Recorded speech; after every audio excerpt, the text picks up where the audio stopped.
Assalamualaikum warahmatullahi wabarakatuh. Bagaimana kabarnya Ananda Soleh dan Soleha hari ini? Semoga selalu sehat dan tetap semangat puasanya.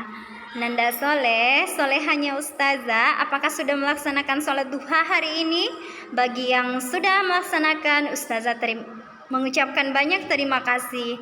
Dan yang belum, silakan laksanakan sholat duha ya. Ananda Soleh dan Solehanya Ustazah, sebelum memulai pembelajaran hari ini kita berdoa terlebih dahulu ya. Sikap berdoa, tangan diangkat, kepala ditundukkan, berdoa dengan khusyuk. A'udzubillahi minasyaitonirrajim. Bismillahirrahmanirrahim. Raditu billahi rabba wa bil islami dina wa bi muhammadin nabiyyan wa rasula.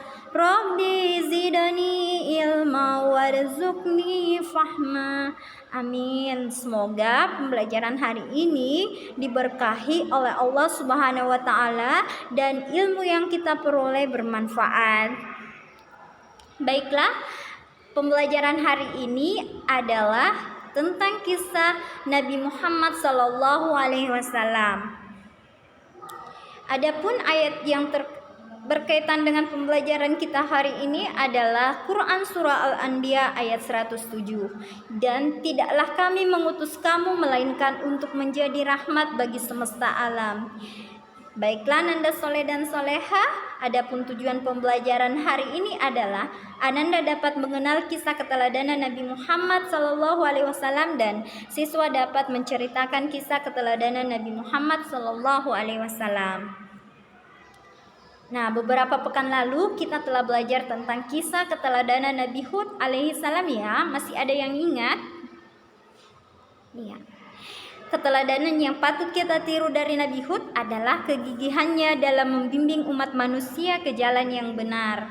Dan hari ini kita akan belajar tentang kisah keteladanan Nabi Muhammad SAW ya. Yuk kita belajar tentang kisah keteladanan Nabi Muhammad SAW. Ya. Nabi Muhammad SAW lahir di kota Mekah pada hari Senin tanggal 12 Rabiul Awal tahun Gajah yang bertepatan dengan 20 April 571 Masehi. Dan ayahnya bernama Abdullah bin Abdul Muthalib dan ibunya bernama Aminah Az-Zuhriyah. Lahir dalam keadaan yatim dan bertepatan dengan penyerangan Ka'bah oleh tentara bergajah dari Yaman yang dipimpin oleh Abraha yang binasa oleh burung ababil. Nah, ini terkait dengan dan diabadikan oleh Allah Subhanahu wa taala dalam Quran surah Al-Fil. Nah, Ananda Soleh dan Soleha, tahun gajah itu sangat istimewa ya. Bertepatan dengan kelahiran Nabi Muhammad SAW. Nah, Ananda Soleh dan Soleha, ayah Nabi Muhammad meninggal dunia ketika dia masih dalam kandungan. Jadi wajarlah ketika Nabi Muhammad itu dikatakan sebagai anak yatim karena beliau setelah ditinggalkan oleh ayahnya. Beliau diasuh oleh ibunya yang dibantu oleh Halimah Sa'diyah, yaitu ibu susua Nabi Muhammad SAW. Nabi Muhammad berasal dari suku Quraisy bangsa Arab. Ibu Nabi Muhammad meninggal dunia ketika beliau masih kecil. Setelah itu beliau diasuh oleh kakeknya yang bernama Abdul Muthalib. Ketika masih kecil, beliau sudah menunjukkan perilaku mulia seperti jujur, rajin, pemaaf, sopan, dan penurut. Setelah kakeknya meninggal, beliau diasuh oleh pamannya yang bernama Abu Thalib.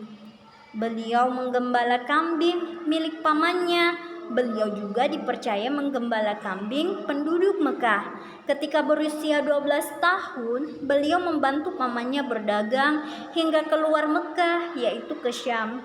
Ketika menjual barang dagangan milik Siti Khadijah, beliau selalu berlaku jujur, adil, dan amanah.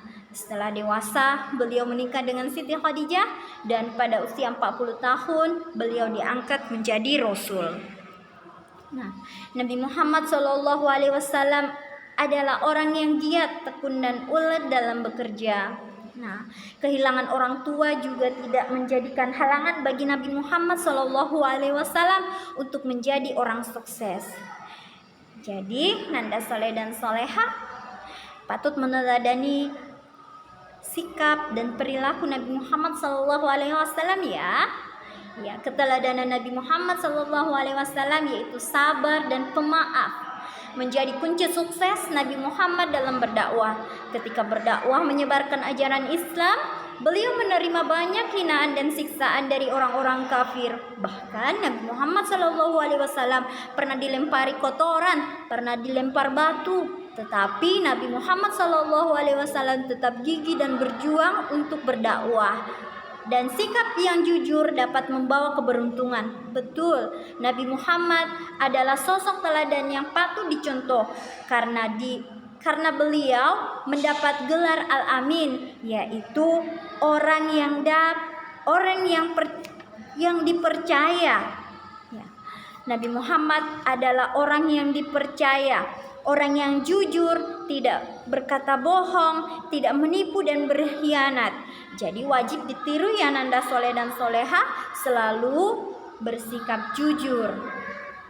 Adapun keteladanan Nabi yang patut kita tiru dari Nabi Muhammad adalah sifat pemaaf dan jujurnya. Nah, bukan hanya itu saja yang kita patut tiru ya Nanda soleh dan soleha. Beliau luar biasa sabar. Beliau yang membawa agama ini sehingga kita bisa menikmatinya ya, dan bisa memperjuangkannya.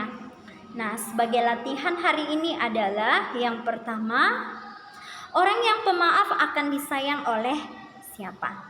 Dan yang kedua, menyontek ketika ujian termasuk perbuatan yang apa? Silakan Anda soleh dan soleha jawab. Kemudian kirimkan ke Google Classroom Ustazah ya. Baiklah Nanda soleh dan soleha, mungkin cukup sekian dari Ustazah, sedikit menyinggung tentang cerita kisah keteladanan Nabi Muhammad. Semoga dipahami ya, bahwa Nabi Muhammad adalah orang yang pemaaf dan orang yang jujur. Baiklah, Ustazah akhiri dengan membaca hamdalah, alhamdulillahirabbil alamin, dan doa penutup majelis. Subhanakallahumma wa bihamdik, asyhadu alla ilaha illa anta, astaghfiruka wa atubu ilaik. Jangan lupa melaksanakan sholat 5 waktu juga ya Nanda soleh dan soleha. Taat dan patuh kepada kedua orang tua dan patuhi protokol kesehatan. Semangat. Wassalamualaikum warahmatullahi wabarakatuh.